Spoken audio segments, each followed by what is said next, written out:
My friends, you were not sent into this world empty-handed. God placed within you a gift so extraordinary, so limitless, that once you awaken to it, you will never again live as a beggar in the land of abundance.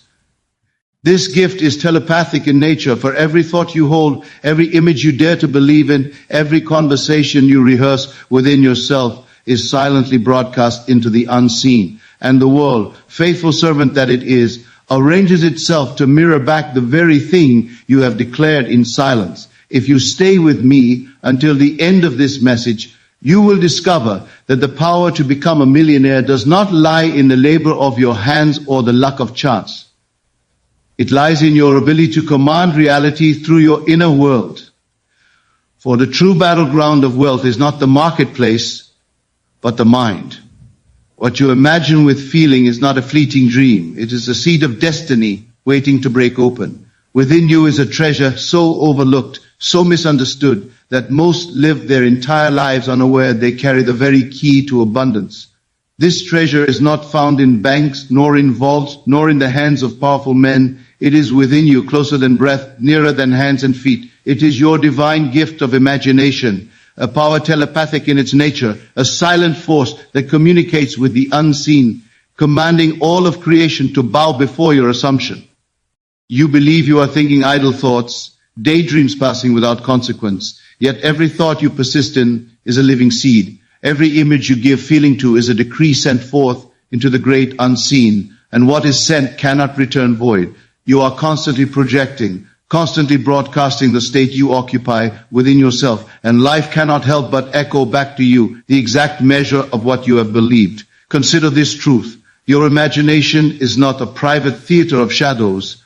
It is the workshop of creation, the womb where tomorrow is formed. When you imagine with intensity, when you clothe your desire in feeling, you have spoken to the very fabric of reality in a language it cannot refuse. This is the telepathic current that connects your inner world with the outer one. Nothing stands apart from it. For all things visible began as something invisible. Think of the moments when an image came to you so strongly you could feel it, touch it, live it even before it came to pass. You may have dismissed it as coincidence when, days later, the event unfolded just as you had pictured. But there is no coincidence in law. It was your imagination, your unseen broadcast, drawing to you what you had already experienced inwardly. This gift was not given to some and withheld from others. It was given to all, for it is the very proof that you are made in the image of the Creator. To imagine is to create, and to create is to command. The world outside you bends to the instructions you issue through the visions you sustain within yourself. And yet, because many have been taught to doubt, they live poor in a land of wealth, blind in a world of vision, powerless while carrying infinite power.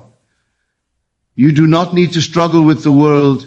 You need only to assume within yourself the state you desire, and by assuming it, you set into motion unseen messengers who rearrange the pattern of your life. When you imagine wealth, not as a wish, but as a reality already lived, you impress upon the unseen this state of abundance. And unseen forces, men, circumstances, opportunities, become instruments through which that wealth is made visible. The mistake most make is in believing imagination is fantasy. But tell me, what is fantasy today that does not become reality tomorrow when persisted in? Every invention, every fortune, every empire began in the unseen corridors of thought before it became brick, gold, or steel. You carry within you the same divine instrument. Whether you imagine wealth or poverty, freedom or bondage, joy or sorrow, the law is impartial. It takes what you give it and multiplies it faithfully. When you picture yourself as rich, when you walk in the inner vision of already being supplied, already abundant, already free, you are sending out a silent decree that travels farther than words, more persuasive than effort, more enduring than chance. This decree is telepathic. It is not bound by distance, not hindered by time. It speaks to the world at large, and the world, obedient to the command, shapes itself to fit your vision. What you must learn is to cherish this gift, to guard the images you hold, for they are the blueprint of your tomorrow. Do not squander it by imagining failure, for failure will answer. Do not rehearse poverty, for poverty will knock at your door. Instead, hold within you the riches of the life you seek until the feeling becomes so natural you no longer question if it is real. That is when the world will move to prove you right, for the world cannot resist the command of a mind that has accepted its desire as fact. This is the power given to you freely, not earned, not purchased, not dependent on favor from others.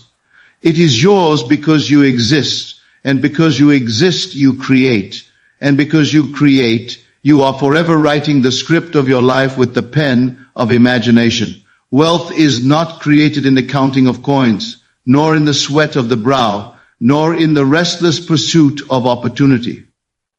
Wealth begins in silence, in the secret place of the heart, where no one sees and no one hears, yet everything is born. Before a fortune is amassed in the world of form, it is first drawn upon the canvas of imagination. The millionaire's life is not the result of luck, nor of chance, but of a blueprint crafted within long before the evidence appeared without. Every man and woman carries within them this hidden blueprint. It is the state of consciousness they choose to dwell in, the self-image they accept as true. You do not become wealthy by wishing for riches while identifying yourself as poor. You become wealthy by accepting within yourself the vision of already being rich, already supplied, already living in the freedom money affords. That inner picture is the pattern, and the outer world is compelled to reproduce it with precision. Think of the architect who builds a great mansion. He does not begin with hammer and stone. He begins with an image, a design, a mental picture so clear that the builders need only follow the plan. So it is with your life. If you hold no inner blueprint of abundance, the outer builders, your actions, circumstances, encounters, have nothing to follow. But when you persist in the vision of wealth, when you live inwardly as one already in possession of riches, then every encounter, every opportunity, every step you take is unconsciously aligned to bring that vision into being. The world calls this coincidence. They marvel at how fortune seems to fall into the lap of certain men. But it is not fortune, it is law. These men have drawn a blueprint so complete within themselves that the outer world had no choice but to obey. Wealth is not the gathering of possessions. It is the outpicturing of the inner state. If within you dwells poverty, no amount of labor will bring lasting wealth. If within you dwells abundance, then wealth must find you, for the blueprint demands it. You may ask, how do I create this inner pattern? Begin by daring to assume it is already yours. Close your eyes and step into the scene of your fulfilled desire. Do not watch yourself from a distance. Become the one who has already attained it. Feel the weight of money in your hands, the comfort of freedom in your choices, the joy of giving without fear. Let that state become more real to you than the facts that presently surround you. For facts are but shadows, and shadows must change when the light within shifts. Persist though the outer world denies it. Persist though the evidence mocks you. For the inner blueprint, once accepted, has already set in motion its own fulfillment. The world outside is slow to catch up, but it cannot resist the plan that has been impressed upon it. Just as a seed contains the full pattern of the tree, your inner assumption contains the full pattern of your fortune. The tree cannot help but grow, and your fortune cannot help but unfold. Guard this inner picture with jealousy, for it is the most valuable possession you own. Do not allow doubt to redraw it, nor fear to distort it. Each time you return to the feeling of already being wealthy, you reinforce the design. Each time you imagine yourself abundant, you add detail to the blueprint. And soon, so soon, the world will be compelled to construct around you the house you have already built within. You are not here to struggle endlessly, chasing wealth like a beggar chasing crumbs. You are here to awaken to the truth that you are the architect of abundance. The blueprint is not given to you by circumstance, it is authored by your imagination. And the outer world, no matter how firm it may appear, is but clay in the hands of the potter. Shape it first within, and it must take form without. There is an invisible law that governs every detail of your life, a law that does not fail, does not forget, does not compromise. It is the law of correspondence, the law that declares your outer world must reflect the inner state you consistently hold. You do not attract what you want, you attract what you are. You do not draw to yourself by pleading or striving, you draw by being. Every vibration you entertain within your heart is a signal broadcast to the universe, and the universe, obedient and unchanging, echoes it back in the form of people, opportunities, and circumstances. You have seen this law at work even when you did not recognize it. Think of the times you dwelled upon lack, upon fear, upon debt, and found your world giving you more of the same. You may have called it bad luck, but it was only law. Now think of the times you felt confident, secure, prosperous, and saw doors open before you, strangers extend kindness, ideas come alive with ease. Again, it was not luck. It was the law of correspondence, your inner vibration finding its outer reflection. The world is a mirror, and you are the image it reflects. If the reflection displeases you, do not curse the mirror, change the image. To change the vibration within yourself is to command the world without. When you assume abundance inwardly, even when your pockets are empty, you align yourself with the vibration of wealth. And wealth, by law, must answer. When you assume success inwardly, even when the evidence shows failure, you align yourself with the vibration of victory. And victory, by law, must manifest. The law is exact. It does not consider your words, but your state. You may declare you are rich, yet if you feel poor, the law responds to your feeling, not your utterance. You may claim faith with your lips, yet if your heart trembles in doubt, the law answers to the tremor, not the claim. This is why so many pray without receiving, affirm without result, hope without change. They broadcast contradiction. The world listens not to their speech, but to the vibration behind it. Understand this, every assumption, every inner mood, every state of being is a vibration, and it cannot remain unexpressed. Persist in it long enough, and it clothes itself in facts. You cannot hold poverty in your imagination and walk into riches in the world. You cannot live in fear within and encounter peace without. You must vibrate at the level of what you desire, not in fleeting moments, but as a dwelling place of consciousness. Do not ask how the law will work. The how is not your concern. The blueprint of fulfillment is hidden in the vibration itself. A seed does not question how it shall become a tree. Its pattern is contained within. Likewise, your assumption of wealth contains within itself the means of its expression. All you need do is hold to it, feel it real, rest in the joy of it, and the unseen will weave its threads until your desire stands before you as fact. You are always sending out signals, always living in some vibration. You cannot stop this, for to be conscious is to vibrate. The only question is whether you vibrate in harmony with your desire or in conflict with it. Most live unconsciously, vibrating in fear, doubt, and limitation, and then wonder why the world resists them. But the world is not resisting, it is obeying. It is simply returning to them the very state they refuse to abandon. So discipline your inner world. Choose the vibration of wealth, even in the face of lack. Choose the vibration of joy, even in the shadow of sorrow. Choose the vibration of confidence, even when the evidence screams failure. When you remain faithful to the vibration, the outer world, by unbreakable law, must conform. It cannot do otherwise. You do not need to beg reality to change. You need only to change your state of being, and reality will follow. The law of correspondence does not ask if you are worthy, if you are ready, if you deserve. It only answers to what you vibrate as true.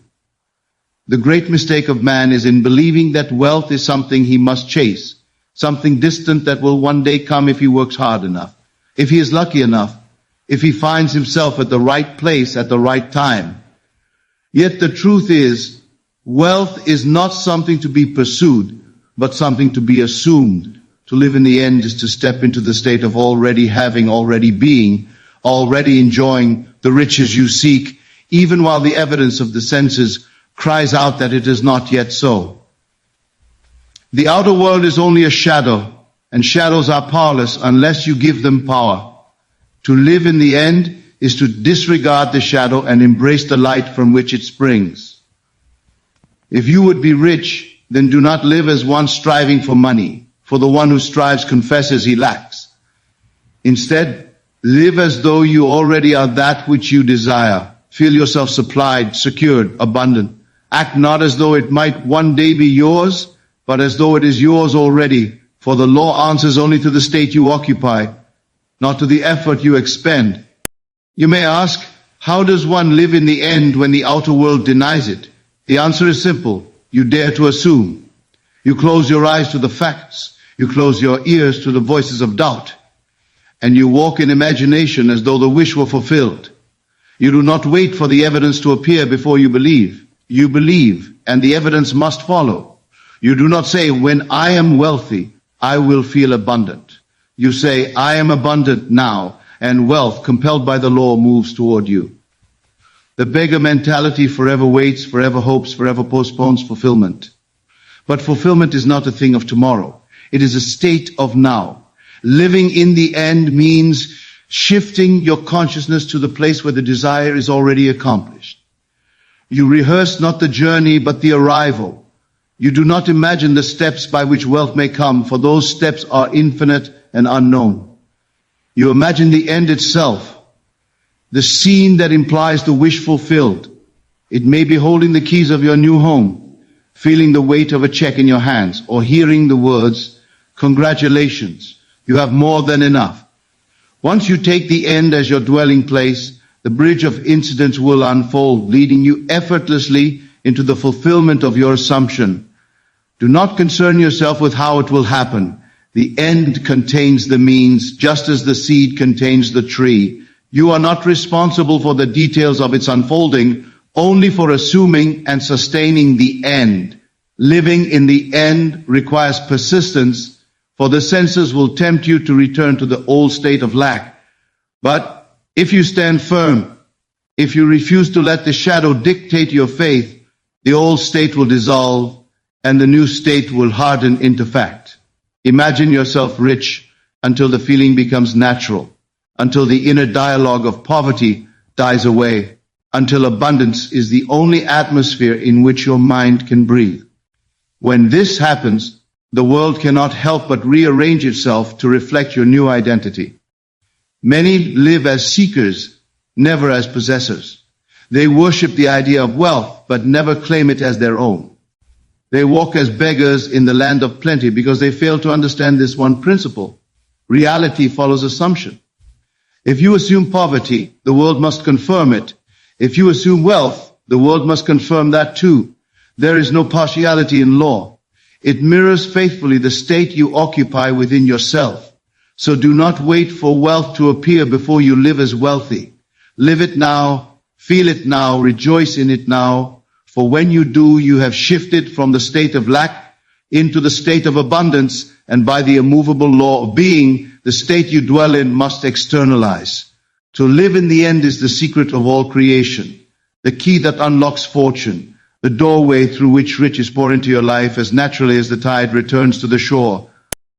The world you see before you is not moved by your loudest declarations, but by the whispers of your heart, the silent conversations you carry on within yourself day and night. These inner dialogues are not idle chatter. They are the seeds of destiny, the messengers that travel ahead of you, shaping how others respond, how circumstances unfold, how opportunities appear or disappear. If you wish to know the cause of your outer life, listen to the inner voice, for it is always speaking, always directing, always commanding the unseen to take form. Every man and woman walks accompanied by these conversations. Some rehearse failure, imagining how they will be rejected, how they will be turned away, how their dreams will be denied. And so when they step into the world, it plays back their script with painful precision. Others rehearse success, hearing in their mind's ear the words of praise, the voice of acceptance, the laughter of abundance. And when they move through life, the world faithfully echoes the melody they have sung within. You may not realize it, but each time you speak silently to yourself, you are giving orders to creation. You are impressing upon the deep what must rise to the surface. If you argue with yourself, telling yourself why wealth is beyond your reach, you are writing into law your own poverty. If you console yourself, reminding yourself that abundance is already yours, you are writing into law your fortune. The law does not care what you speak, only that you speak it with feeling. Have you ever noticed how certain people seem to command respect before uttering a word? It is not their clothing, nor their position, nor their fortune, It is the inner conversation they carry, the certainty of who they are within themselves. The world, telepathic in nature, hears what is spoken in secret and cannot help but obey. So too with wealth. If your inner voice forever cries out in lack, the world will echo lack. If your inner voice rejoices in plenty, the world will echo plenty. Imagine for a moment you wish to be a millionaire. What words are you hearing within yourself? Are you telling yourself it is impossible, that you were not born for it, that circumstances are against you? Then you have already decreed your failure. Or are you hearing the sound of wealth as natural, the voice of satisfaction that says, I have more than enough, I live in freedom, I give generously? Then you have already decreed your fortune. Your task is not to wrestle with the world, but to master your inner speech. Begin to listen to what you are saying within yourself each day. Do you speak as one in bondage or as one free? Do you speak as one rejected or as one celebrated? Do you speak as one poor or as one rich? For whatever you declare within, though whispered in silence, becomes the decree the outer world must fulfill. Practice now the art of inner conversation. Hear yourself congratulated for your success. Hear the voice of friends rejoicing in your abundance. Hear the sound of your own laughter as you move through life free from the chains of want. Let these inner words become so constant, so natural, that the outer world has no choice but to confirm them. For the world is but an echo chamber, and it can only repeat what you have already spoken in secret. Guard your inner voice, for it is the true author of your fate. Let no thought slip by unchallenged if it denies your abundance. Replace it at once with the speech of wealth, the speech of victory, the speech of freedom. In time, the voice within will become so attuned to riches that poverty will find no room to enter. And when that inner dialogue is mastered, the world, faithful servant, will bow and deliver every treasure into your hands. Faith is the seal that turns imagination into fact. Without it, your visions remain shadows, fleeting and powerless, but with it they harden into reality as surely as night turns to day. Faith is not hoping, nor is it waiting, nor is it pleading with life to grant your desire. Faith is the absolute knowing that what you've imagined is already so, that the unseen you have embraced is more real than the evidence paraded before your senses. It is the quiet conviction that refuses to waver, refuses to doubt, refuses to entertain any possibility other than the fulfillment of your desire. Faith is not blind. It is seeing beyond appearances. When the world shows you lack, faith sees abundance. When the facts shout failure, faith whispers victory. When everything outside seems to contradict the inner vision, faith holds steady, unshaken, knowing the outer must bend to the inner, never the other way around. To walk in faith is to live as though your desire were already accomplished. To think, feel, and act from the end, never questioning if it will come, but rejoicing that it already is. Consider the seed placed in the soil. You do not tear it up each morning to see if it has begun to sprout. You plant it once, and by faith, you rest in the certainty that it will grow. You water it, you nurture it, but you never question if it will become the tree it was designed to be. So it is with your desire. Once you have imagined it vividly, once you have assumed the feeling of its reality, faith seals it. Faith says, it is done, and refuses to revisit the question. Those who fail to receive are not denied by the law. They deny themselves by doubting, by checking the soil, by undoing the very assumption they planted. They pray and then contradict their prayer with fear. They affirm and then deny their affirmation with worry. They imagine abundance and then rehearse poverty in their inner conversation. This is not faith, this is double-mindedness. And the double-minded receive nothing, for they scatter their energy between two masters. Faith is singleness of vision. It is choosing once and for all the state you will live in and refusing to abandon it no matter what the senses may report. The outer world may delay, but faith knows delay is not denial. The harvest is certain, because the seed was certain. The only question is whether you will remain faithful until the moment it breaks forth into sight. Do not confuse faith with effort. Effort belongs to those who doubt. The man of faith does not strain. He does not push. He does not worry. He rests in his conviction.